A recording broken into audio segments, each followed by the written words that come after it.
İnsanın insanlıq zirvəsinə yetişməyindən ötürü onun insanlıq xüsusiyyətlərinə diqqət yetirməyi və onları həyata keçirməliyindədir.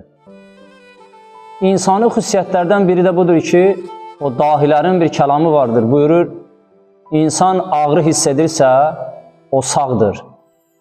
Amma özgələrin ağrı acısını hiss edirsə, o insandır.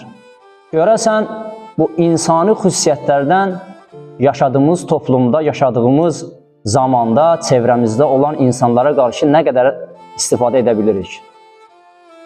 Misal olaraq, lori dildə desək, hal-hazırdakı dönəmdə çevrəmizdə, ətrafımızda olan insanların ağrı acının yaşamasına nə qədər diqqət yetiririk?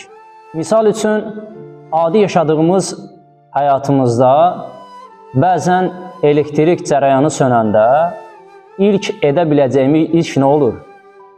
Dərhal həmən an pəncərədən boylanıb sağa-sola baxırıq ki, görəsən elektrik cərəyanı bizdə mi sönüb, yoxsa ümumi elektrik kəsilmişdir?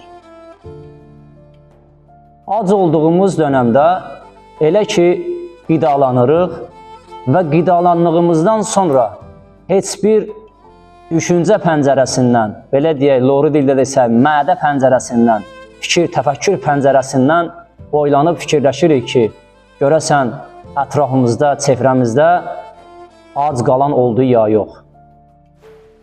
Çünki insani xüsusiyyətlərdən biri də dediyimiz bayaqki nöqtələrdən biri də budur ki, əgər bir məmləkətdə, bir ovada, bir eldə bir nəfər acından ölürsə, məsumların mübarək kəlamlarına gəlmişdir ki, bir ovada, bir cəmiyyətdə bir nəfər acından ölürsə, bütün cəmiyyət günahkar əhlidir. Müsəlmançılıq iddiasında olan şəxs gərək bu dediyimiz nüanslara diqqət yetirməli. O insani xüsusiyyətləri özündə əks etdirməlidir. Digər bir rəvayətlərdə buyurur ki, qonşusu ac yatıb, özü tox yatan şəxs özün müsəlman adlandıra bilməz. Çünki sevimli Peyğəmbərimiz mübarək kəlamların birində buyurur ki, insanlar, müsəlmanlar bir bədənin əza üzvləri kimidir. Əgər bir bədənin əza üzvü ağrıyarsa, digər əza üzvləri ona biganə qalmır.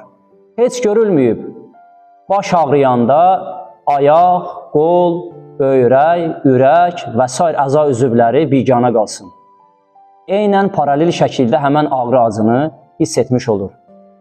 İnsan da gərək yaşadığı dönəmdə insani xüsusiyyətlərinə diqqət yetirməli və bacardığı qədər insani xüsusiyyətlərə yiyələnməlidir. Vəssalamu aleykum və rəhmətullah və barakatuh.